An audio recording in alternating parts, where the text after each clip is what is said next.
نحمدہ و نصلی علی رسولہ الکریم اما بعد۔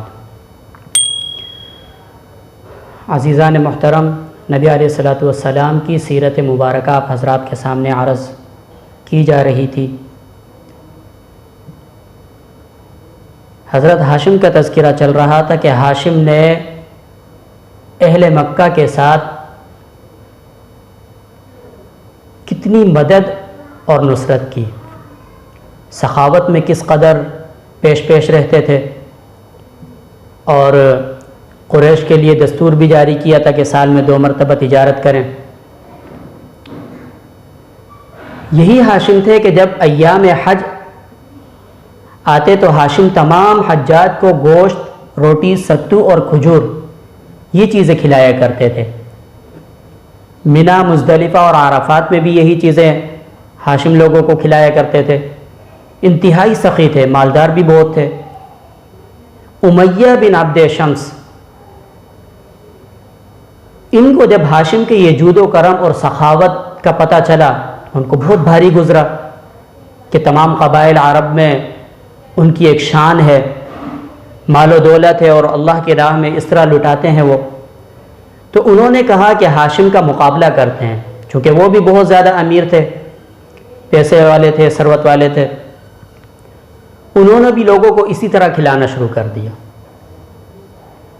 لیکن باوجود سخی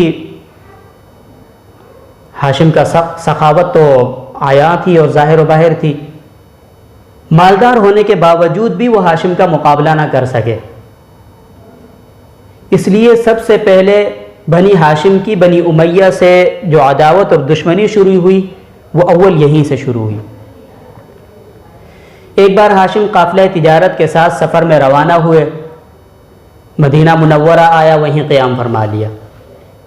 بازار میں ایک عورت پر نظر پڑی حضرت ہاشم کی، دیکھا تو انتہائی حسین و جمیل ہیں، شرافت و نجابت، فہم و فراست ان کے چہرے سے عیاں تھی۔ لوگوں سے معلوم کیا کہ یہ کسی کی منکوحہ ہے یا نہیں۔ لوگوں نے بتایا کہ یہ اصیحہ بن جلاح کی منکوحہ تھی، اور اس سے 2 لڑکے عمر اور معبد پیدا ہوئے۔ اصیحہ نے اس کو طلاق دے دی۔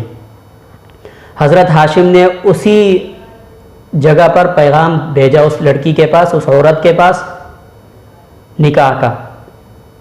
تو جب اس لڑکی کے پاس نکاح کا پیغام پہنچا، اس نے دیکھا کہ ہاشم انتہائی حسین و جمیل بھی ہیں، سخی بھی ہیں، اپنے قبیلے کے سردار بھی ہیں، نسب بھی ان کا بہت اعلیٰ ہے۔ تو یہ چیزیں دیکھ کر اس نے نکاح کو فوراً منظور کر لیا۔ اس عورت کا نام سلمہ بنت عمر تھا، جو قبیلہ بنی نجار سے تھی۔ نکاح کے بعد ہاشم نے ایک دعوت رکھی، جس قافلے کے ساتھ تشریف لائے تھے وہ تمام قافلے والوں کو مدعو کیا، اور قبیلہ خزرج کے کچھ لوگوں کو بھی اس دعوت میں شرکت کی دعوت دی۔ نکاح کے بعد ہاشم کچھ روز تک مدینہ منورہ میں مقیم رہے۔ انہی ایام میں سلمہ کو حمل ٹھہر گیا، جس سے عبد المطلب پیدا ہوئے۔ جس وقت عبد المطلب پیدا ہوئے تو ان کے سر میں ایک سفید بال تھا، اس سفید بال کی وجہ سے ان کا نام شیبہ رکھا گیا۔ اب ہاشم قافلہ کے ساتھ غزہ کے جانب روانہ ہوئے، اور وہیں جا کر ان کا انتقال ہو گیا، اور ہاشم وہیں مدفون ہو گئے۔ عبد المطلب کا نام شیبۃ الحمد تھا، انتہائی خوبصورت اور حسین و جمیل تھے۔ عبد المطلب کے لفظی معنی ہیں مطلب کے غلام۔ ہاشم کے انتقال کے بعد عبد المطلب کی والدہ سلمہ بنت عمر اپنے قبیلہ بنی نجار میں اپنے میکے کے اندر ہی ٹھہر گئیں۔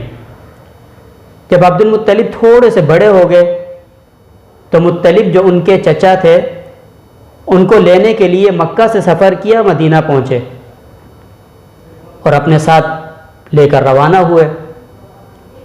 اثناء راہ میں عبد المطلب کے پیچھے اونٹنی پر سوار تھے، انتہائی میلے کچیلے کپڑوں میں ملبوس تھے۔ تو مکہ والوں نے جب مکہ میں یہ داخل ہوئے اور مکہ والوں نے دیکھا کہ پیچھے ایک بچہ بیٹھا ہوا ہے جو میلے کچیلے کپڑے پہنے ہوئے ہیں اور چہرے سے یتیمی ٹپکتی ہے۔ عبد المطلب سے پوچھا کہ یہ آپ کے پیچھے کون ہے؟ انہوں نے کہا کہ یہ میرا غلام ہے۔ اب لوگوں کو یہ نہیں کہا شرم و حیا کی وجہ سے کہ میں کتنا صاف ستھرے کپڑوں میں ہوں اور یہ میرا بھتیجا کیسے میلے کچیلے کپڑوں میں ہے۔ اس لیے ان کا نام عبد المطلب پڑ گیا۔ مطلب نے مکہ پہنچ کر بھتیجے کو صاف ستھرے کپڑے پہنائے اور باہر لا کر یہ اعلان کر دیا کہ یہ میرا بھتیجا ہے، یہ میرا غلام نہیں ہے۔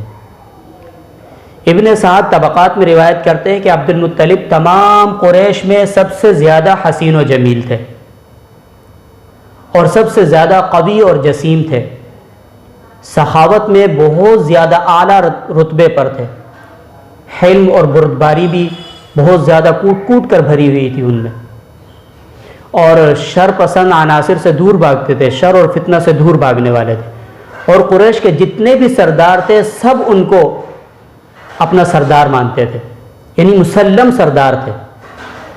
اور عبد المطلب کا جود و کرم اور سخاوت اس حد تک بڑھ گیا تھا کہ انسانوں سے نکل کر چرند پرند تک پہنچ گیا تھا ان کا۔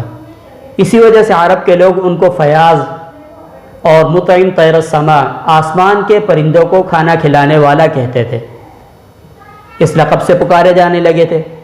شراب کو اپنے اوپر حرام کرتے تھے۔ جب رمضان مبارک کا مہینہ آتا تو خاص طور پر فقراء و مساکین کی مدد و نصرت کیا کرتے تھے، ان کو کھانا کھلایا کرتے تھے۔ غار حرا میں سب سے پہلے خلوت اور گوشہ نشینی حضرت عبد المطلب نے اختیار کی تھی۔ اس سے آگے انشاءاللہ العزیز کل کے بیان میں عرض کروں گا۔ وآخر دعوانا ان الحمد للہ رب العالمین۔